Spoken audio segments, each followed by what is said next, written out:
அரசாங்க ஊழியர்களுக்கு அதிர்ச்சி கொடுத்திருக்கக்கூடிய அரசாங்கம் அதேபோல விசா நடைமுறைகளில் மாற்றம் கொண்டு வரப்பட்டிருக்கிறது. குற்றச்செயல்களுக்கான அபராதமும் அதிகரிக்கப்பட்டிருக்கிறது. இந்த விடயம் தொடர்பில் தான் இந்த காணொலியில் பேசப் போகிறோம். இது போன்ற காணொலிகள் தொடர்ச்சியாக உங்களுக்கு கிடைக்க வேண்டுமாக இருந்தால் மறக்காம சேனலை சப்ஸ்கிரைப் செய்து வச்சுக்கொள்ளுங்க. அருகில் இருக்கக்கூடிய பெல் ஐக்கனை கிளிக் செய்யுங்க. தேவைப்படக்கூடிய காணொலியை பகிர்ந்து கொள்ளுங்க. காணொலி தொடர்பில் கீழே நீங்க கருத்துக்களை சொல்லக்கூடியதாக இருக்கும். 24 வயதான பல்கலைக்கழக மாணவன் ஜேனிசன் 3 நாட்களாக இந்த விஷயம் சம்பந்தமாக நான் சொல்லிட்டு இருக்கேன். நிறைய பேர் தனிப்பட்ட முறையில் தொடர்பு கொண்டு இப்படி உதவி செய்கிறது இந்த மாதிரி தேவை அப்படின்ற விஷயத்தை சொல்கிறார்கள். நிறைய பேர் உதவியும் செய்கிறார்கள். அப்படிப்பட்டிருக்கக்கூடியவர்கள் இந்த காணொலி மூலமாக காணொலியை பார்த்ததுக்கு பிறகு உதவி செஞ்சீங்கன்னு சொன்னா அந்த விவரங்களை உங்களை விருப்பம்னு சொன்னா அனுப்பினா அதை இந்த காணொலியில் சேர்ப்பதற்கு தயாராக இருக்கேன். யார் யார் இந்த மாதிரி எவ்வளவு பங்களிப்பு செஞ்சுக்கிறீங்கன்னு சொல்லி அந்த விவரத்தை இதுல குறிப்பிட்டு வரன். பல்கலைக்கழகத்தில் கற்றுக்கொண்டிருக்கக்கூடிய 24 வயதான யாழ்ப்பாணம் இந்துக்களுடைய பழைய மாணவன் ஜேனிசன் ராகம போதனா வைத்தியசாலையிலே சிகிச்சை பெற்றுக் கொண்டிருக்கிறார். ஈரல் மாற்று சத்திர சிகிச்சை அவருக்கு மேற்கொள்ளப்பட வேண்டும் என்பது மிக கட்டாயமாக சொல்லப்பட்டிருக்கிறது. ஆகவே அந்த சத்திர சிகிச்சைக்கு செலவாகக்கூடிய தொகை, அவருடைய குடும்ப விவரம், தொடர்பு கொள்ளக்கூடிய தொலைபேசி இலக்கம், அதே மாதிரி எப்படி நீங்க அவர்களுக்கு உங்களுடைய பங்களிப்பை செய்து கொள்ள முடியும் அப்படின்ற விஷயம் எல்லாம் இந்த அருகில் போடப்பட்டிருக்கக்கூடிய பதாகைகளுக்கு அதை பார்த்து நீங்க தேவை இருக்கக்கூடிய அல்லது வாய்ப்பு இருக்கக்கூடியவர்கள் பங்களிப்புகள் செலுத்திக் கொள்ளுங்க அப்படின்ற விஷயத்தை சொல்கிறேன். 10-11 கடந்து போகாம நின்று நிதானித்து நிறைய எதிர்காலம் சம்பந்தப்பட்டிருக்கூடிய யோசனை வாழ்ந்து கொண்டிருக்கக்கூடிய அவனுக்கு தேவையான விஷயத்தை செய்வீங்கன்றதுல மாற்று கருத்துக்களுக்கு இடம் கிடையாது. குறிப்பாக ஒவ்வொரு நாடுகளிலே ஒவ்வொரு விதமான விஷயங்கள் இருக்கிற போது பல்வேறுபட்ட மாற்றங்கள் கொண்டு வரப்படுகிறது. ஸ்ரீலங்காவில் இந்த பொருளாதார பிரச்சனை வந்ததுக்கு பிறகு அரசு ஊழியர்களை பொறுத்தவரையில் அவர்கள் விடுமுறைகளை பெற்றுக்கொள்ள முடியும் அப்படின்ற நடைமுறைகள், அது நீண்ட கால விடுமுறையாக இருக்கலாம், அதன் மூலமாக அவர்கள் வெளியிலே போய் பணி செய்ய முடியும் அப்படின்ற விஷயம் எல்லாம் சொல்லப்படக்கூடியதாக இருந்தது. அப்படி இருக்கக்கூடிய வேளையிலே கனடாவும் புதிய சில நடைமுறைகளை கொண்டு வந்திருக்கிறது. அந்த அடிப்படையில் கனடாவினுடைய அரசு ஊழியர்களை பொறுத்தவரையிலே அதிர்ச்சி தரக்கூடிய விடயமாக இது இருக்கும் என்பதிலே மாற்று கருத்துக்களுக்கு இடம் கிடையாது. குறிப்பாக எதிர்வரும் 4 அல்லது 5 வருஷ காலப்பகுதியை பொறுத்தவரையிலே 5000க்கும் அதிகமாக இருக்கக்கூடிய அரச பணியாளர்கள் தங்களுடைய பணிகளை இழக்க நேரிடும் அப்படி என்று சொல்லி ஒரு தகவல் வெளியாக இருக்கிறது. பல ஊடகங்கள், சர்வதேச ஊடகங்கள் இந்த தகவலை வெளியிட்டிருக்கிறது. குறிப்பாக இந்த வரவு செலவு திட்டம் சமர்ப்பிக்கப்பட்டிருக்கக்கூடிய இந்த வேளையிலே இந்த ஆட்குறைப்பு குறித்திருக்கக்கூடிய யோசனை முன்வைக்கப்பட்டிருப்பதாகவும் சொல்லப்படுகிறது. இதனாலே நிறைய பாதிப்புகள் ஏற்பட போகிறது என்பதை ஆரம்பத்திலே சொல்லி வைத்துக் கொள்ளலாம். குறிப்பாக வரவு செலவு திட்டத்திலே இந்த ஆட்குறைப்பு யோசனையை யார் கொண்டு வந்தார்னு சொல்லி பார்த்தீங்கன்னு சொன்னால் நிதி அமைச்சரும் அதே போல பிரதி பிரதமருமாக இருக்கக்கூடிய கிறிஸ்டியா ஃப்ரீலாண்ட் இந்த விடயத்தை தான் கொண்டு வந்திருக்கிறார். அவர்தான் இந்த விஷயங்களுக்காக திட்டங்களை முன்னகர்த்தி இருக்கிறார் அப்படின்ற தகவல்களும் பெற்றுக்கொள்ளக்கூடியதாக இருந்தது. என்ன காரணம் அப்படின்னு சொல்லி பார்த்தா செலவுகளை குறைப்பதற்கான ஒரே ஒரு வழியாக இதுதான் இருக்க போகிறது என்பது அவர்கள் சொல்லிடக்கூடிய விடயமாக இருக்கிறது. இந்த ஆட்குறைப்பு நடவடிக்கைகள் மூலமாக அதிகரித்திருக்கக்கூடிய செலவுகளை கட்டுப்படுத்த முடியும் என்று அவர்கள் எதிர்பார்க்கிறார்கள்.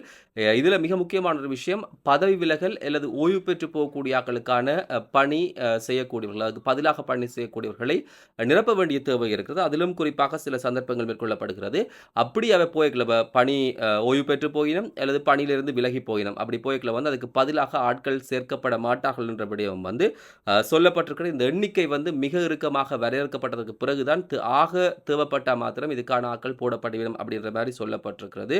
இப்படி அவர்கள் செய்வதன் மூலமாக அல்லது அரசு இந்த நடவடிக்கையை கைக்கொள்வதன் மூலமாக ஏறக்குறைய 4.2 பில்லியன் டாலர்களை சேமிக்க முடியும் என்பது இப்போதைக்கு அவர்களை பொறுத்தவரையிலே எதிர்பார்ப்பாக இருக்கிறது.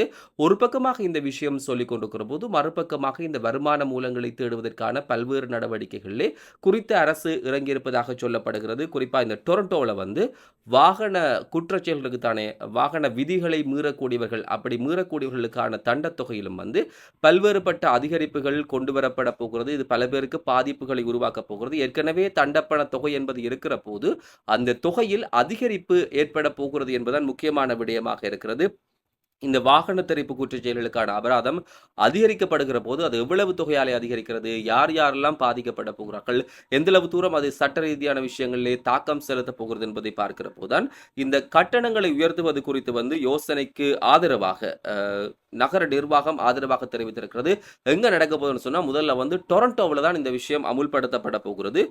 வாகன தரிப்பிடங்கள் தொடர்பிலே 125 குற்றச்சாட்டுகள், அந்த குற்றச்சாட்டுகளுக்கான அபராதங்கள் தான் இவ்வாறு எகிரப்போ போகிறது அல்லது இந்த மாற்றங்களுக்கு உட்பட போகிறது, அதிகரிக்கப்பட போகிறது என்று சொல்லப்படுகிறது.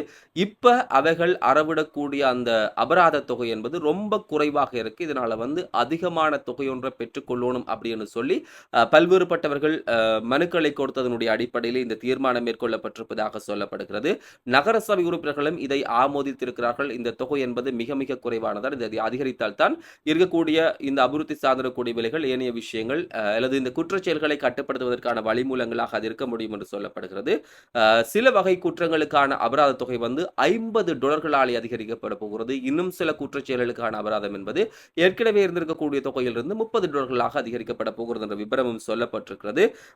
இந்த விஷயம் ஏன் கூட்டப்படுகிறது அப்படின்னு சொன்னா பணவீக்கம் போன்ற காரணங்களை தாண்டி இதே நிலையிலே காணப்படக்கூடிய குற்றங்களை கட்டுப்படுத்த வேண்டிய தேவை ஒவ்வொரு நகர நிர்வாகத்தை பொறுத்தவரையிலும் இருக்கிறது. ஆகவே அதை செய்ய வேண்டிய தேவையினுடைய காரணமாக இந்த நடவடிக்கை இப்போதைக்கு எடுக்கப்பட்டிருப்பதாக அவர்கள் குறிப்பிட்டிருக்கிறார்கள். இதனாலே இந்த அதிகரிக்கப்பட்டிருக்கக்கூடிய அபராத தொகை தொடர்பிலே உத்தியோகபூர்வமாக என்னென்ன விஷயத்துக்கு எவ்வளவு கூடியிருக்கு அப்படின்னு சொல்லி விரைவிலே அறிவிக்கப்படும். ஆனால் இப்போதைக்கு இந்த அதிகரிக்கப்படும் என்கிற தகவல் வெளியிடப்பட்டிருக்கிற போதுதான் கொஞ்சம் அவதானமாக வாகனங்களை செலுத்துவதும் தரிப்பிடத்திலே இருக்கக்கூடிய விஷயங்களிலும் கவனம் செலுத்துவது தேவையாக இருக்கிறது. அப்படி இருக்க இந்த கனடாவினுடைய பணியாளர்கள், அதாவது ஓய்வு பெறக்கூடியவர்கள், புதிதாக ஆட்சேர்ப்பு செய்யப்படக்கூடியவர்கள், அரச பணிகளில் ஈடுபட விருப்பம் இருக்கக்கூடியவர்களுக்கு சிக்கலான நிலைமை ஒன்று தொடர்பிலே ஆரம்பத்திலே சொல்லியிருந்தேன். அதுபோலதான் அந்த விஷயம் எதனாலே குறிப்பிடப்படுகிறது, இந்த ஆண்டுக்குரிய பாதீடு பட்ஜெட் மூலமாகத்தான் அந்த விஷயம், அதில் ஏற்படக்கூடிய சில சிக்கல், அதுக்கு மேலதிகமாக இன்னும் ஒரு தகவல் கிடைத்திருக்கிறது. இந்த நிதியாண்டுக்கு கனடாவை பொறுத்தவரைக்கூடிய பாதீட்டினுடைய பற்றாக்குறை, துண்டு விழுகிற தொகை அப்படின்ற விஷயம் சொல்வார்கள்.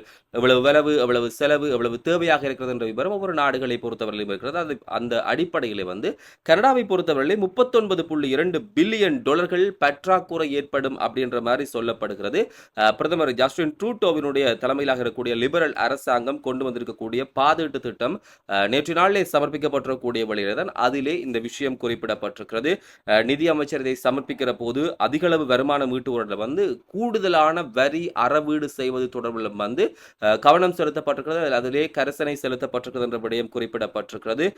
நாட்டை பொறுத்தவரை இருக்கக்கூடிய வீடமைப்பு திட்டங்களையும் அதே போல சமூக நலன்புரி திட்டங்களையும் முன்னெடுப்பதற்காக அதிக வருமானம் பெறக்கூடிய நபர்களிடமிருந்து வரியை அதிகரிப்பது என்கிற ஒரு தீர்மானம் மேற்கொள்ளப்பட்டிருக்கிறது.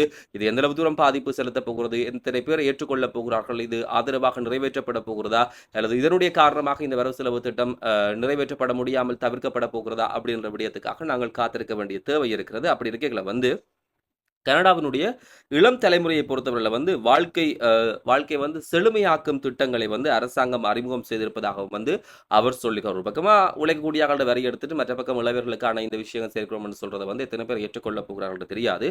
ஆனாலும் மக்களுடைய வாழ்க்கை செலவுகளை குறைப்பதற்கான சகல முயற்சிகளும் மேற்கொள்ளப்படும், அதுல எந்த விதமான மாற்று கருத்துகளும் இல்லை அப்படின்ற மாதிரி அவர் மேலும் சொல்லியிருக்கிறார். ஆரம்பத்திலே முன்பக்கத்துல நீங்க தலைப்பை பார்த்திருப்பீங்க, இல்லாவிட்டா இருக்கக்கூடிய விஷயத்தை பார்த்திருப்பீங்க.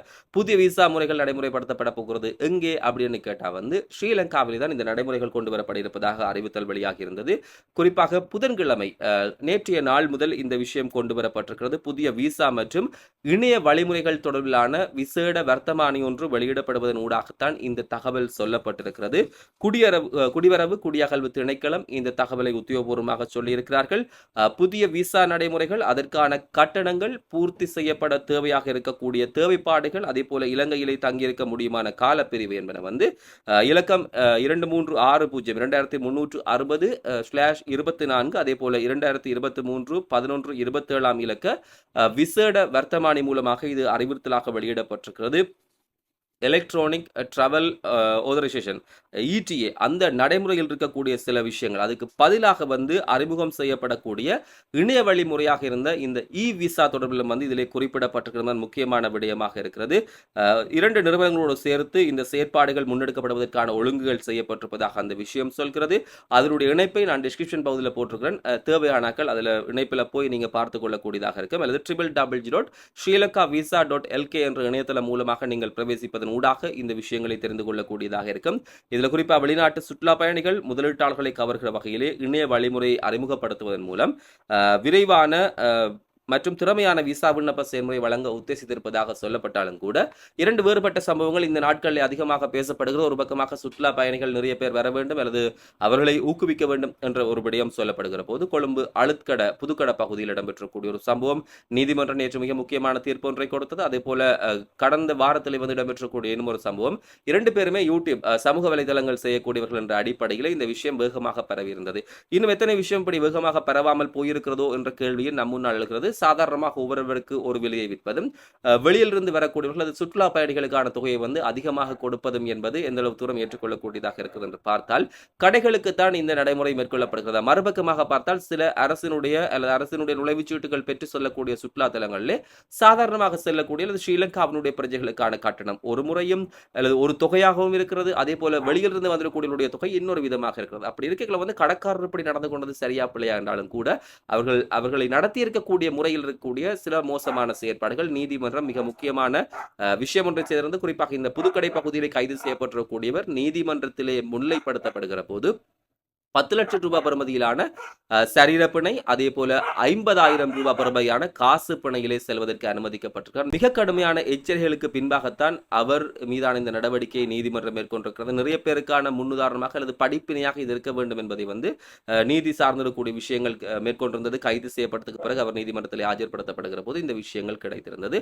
தொடர்ந்து வரும் நாட்களில் இடம்பெறக்கூடிய முக்கியமான விஷயங்களை காணொலி தொகுப்பாக கொண்டு வருகிறோம். இன்றைய நாளில் இந்த காணொலிக்கு வந்திருக்கக்கூடியவர்கள் மறக்காம சேனலை சப்ஸ்கிரைப் செய்து வைங்க. புதுசாக வந்தீங்கன்னு சொன்னா அருகில் இருக்கக்கூடிய பெல் ஐக்கனை அமர்த்தி வைங்க. சொன்னா பதிவிடக்கூடிய காணொலிகள் அப்பதான் உங்களுக்கு கிடைக்கக்கூடியதாக இருக்கும். காணொலி தொடர்பில் கீழே வந்து கருத்துக்களை சொல்லுங்க. இன்னும் ஒரு காணொலியில் சந்திக்கலாம். வணக்கம்.